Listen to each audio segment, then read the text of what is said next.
Vous restez avec nous, François, car on va évoquer maintenant en détail donc ce que vont changer ces annonces et notamment ce qu'il faut bien appeler un choc budgétaire pour l'année qui vient. Un chiffre à retenir, 30 milliards. Regardez, pour réduire le déficit, le chef de l'État annonce 10 milliards d'impôts supplémentaires pour les ménages, plus 10 milliards d'impôts supplémentaires pour les entreprises, plus 10 milliards d'économies de l'État. Au total, donc 30 milliards. Premier point, les ménages, c'est-à-dire vous et moi, qui va payer ces 10 milliards? Les classes moyennes sont-elles aussi concernées? Caroline Thébault, André Germain. 10 milliards d'euros de hausse d'impôts, voilà la facture présentée par le chef de l'État aux ménages. La moitié de cette somme, le gouvernement espère la récupérer en taxant davantage les revenus du capital.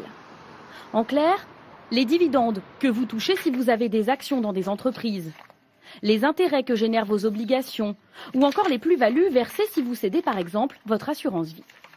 Jusqu'à présent, la plupart de ces revenus du capital pouvaient bénéficier d'un taux d'imposition avantageux, maximum 24%. Bientôt, ils pourraient être taxés comme les salaires suivant le barème de l'impôt sur le revenu. Un système qui inquiète cette responsable marketing des centristes d'une assurance vie. Tout ce qui est surtaxé et plus taxé, ce sera un coup dur. C'est de l'argent en moins dans le pouvoir d'achat.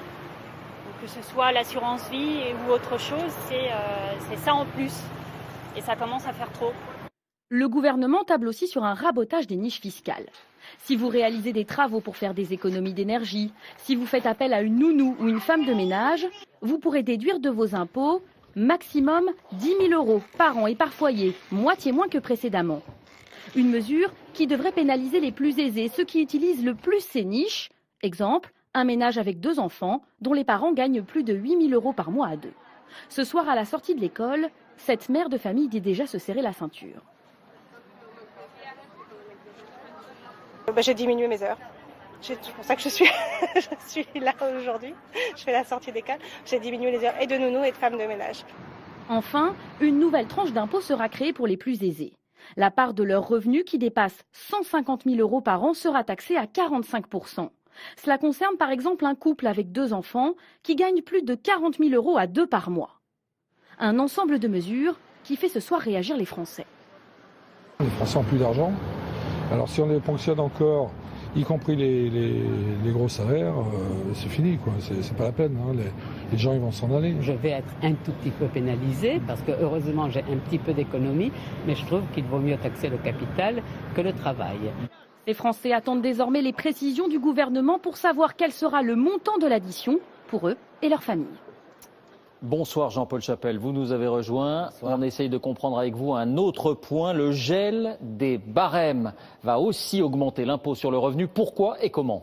Eh bien David, l'impôt sur le revenu se calcule à partir d'un barème selon le revenu imposable. On a arrondi pour simplifier, il y a 5 tranches avec un taux d'imposition progressif de 0 à 41%. Auparavant, ce barème était révisé à la hausse pour tenir compte de l'inflation, plus 2% chaque année, de façon à ne pas pénaliser ceux dont le revenu suit l'inflation. Désormais, ce barème est gelé. Résultat, si votre revenu suit l'inflation, votre impôt augmente. Votre impôt risque même d'augmenter encore plus si vous passez dans la tranche supérieure, sauf pour les 2 premières tranches en dessous de 12 000 euros par an, qui ne seront pas pénalisés. Prenons maintenant l'exemple d'un couple avec 2 enfants. Revenu mensuel 4 200 euros net. Si ce revenu a suivi l'inflation, eh bien l'impôt sera l'an prochain de 2 415 euros. C'est 85 euros de plus. On voit donc que ça touche les classes moyennes. 16 millions de foyers fiscaux sont concernés. Ça devrait rapporter à l'État 3 milliards d'euros l'an prochain. Merci Jean-Paul pour ces explications. Voilà pour les ménages. Il faudra donc compter également 10 milliards d'impôts en plus pour les entreprises. Peu de précisions là-dessus ont été données. François Hollande évoque la suppression d'un certain nombre de niches fiscales et d'avantages fiscaux. Il souhaite épargner d'une manière générale les PME et les bénéfices réinvestis. Question simple, François Langlais. 10 milliards d'euros d'impôts en plus, les entreprises peuvent-elles l'absorber ? Écoutez David, au sein du monde des entreprises, il y a les stars, fort prospères, souvent des grandes entreprises, mais il y a aussi l'armée des ombres, les centaines de milliers de PME qui vivent dans des conditions beaucoup plus spartiates. Leur taux de marge s'est sensiblement dégradé sous l'effet de la crise, comme on va le voir sur ce graphique.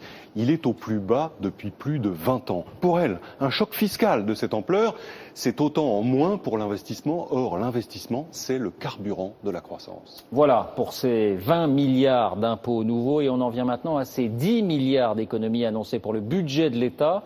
Et là encore, question simple, quelles sont les administrations concernées? Cette fois, il y a des pistes. Valérie Lerouge. Pour se serrer la ceinture, l'État va devoir faire des choix. Quels secteurs sont concernés? La culture notamment. La ministre a annoncé aujourd'hui l'arrêt de plusieurs projets comme la nouvelle salle à la Comédie Française ou la réplique complète de la grotte de Lascaux. De quoi économiser 250 millions d'euros rien que l'an prochain.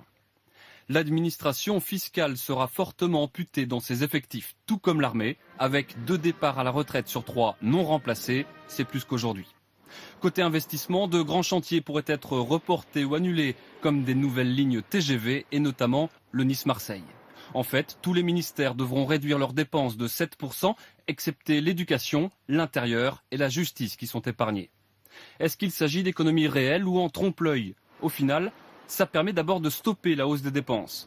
Cette année, l'État va dépenser 366 milliards d'euros. Si rien n'était fait avec l'inflation, l'addition s'élèverait à 373 milliards. Le plan de François Hollande ramènera finalement le budget légèrement en dessous du niveau actuel. Un effort conséquent aux yeux de plusieurs économistes. On retrouve l'effort qui avait été demandé en 1983 au moment de la rigueur organisée par Pierre Mauroy. Or, on est dans une deuxième phase de rigueur, c'est-à-dire qu'il y a déjà eu le passage du gouvernement Fillon. Malgré tout, cette baisse des dépenses ne représente qu'un tiers de l'effort de rigueur, l'essentiel étant des hausses d'impôts. Et je me tourne à nouveau vers vous, François Langlais. 10 milliards d'économies. Est-ce qu'il s'agit de la fameuse réforme de l'État dont on parle si souvent? On en est très loin, David, parce qu'on ne touche pas aux structures de l'État et pas davantage à celles des collectivités locales. Il n'y a pas eu de réflexion fondamentale sur les missions que l'État doit garder et sur celles dont il pourrait se séparer. Du coup, ça oblige les économies à se concentrer sur les dépenses de fonctionnement, les gommes et les crayons. Et ces dépenses de fonctionnement, elles ont déjà été réduites de façon très sensible dans les années récentes. Un dernier mot avec vous, François, parce que je reviens sur ce chiffre global de 30 milliards. Est-ce que cela suffira? Est-ce que le compte est bon? Sur le papier, oui, mais il faut compter avec l'aléa de la météo économique. Si vous voulez, tous les pays européens qui se sont engagés dans des plans de rigueur d'une ampleur comparable, eh bien, ils ont été obligés de durcir les mesures initiales pour tenir l'objectif, parce que la conjoncture s'est dérobée, qu'elle a fait fondre les recettes fiscales. La rigueur sans croissance, c'est un peu comme Sisyphe qui pousse péniblement son rocher en haut de la montagne, qui, une fois arrivé au sommet, le voit dévaler à nouveau la pente. Alors, on reparlera donc peut-être dans quelques mois d'autres économies et d'autres impôts. Merci François. Des réactions politiques.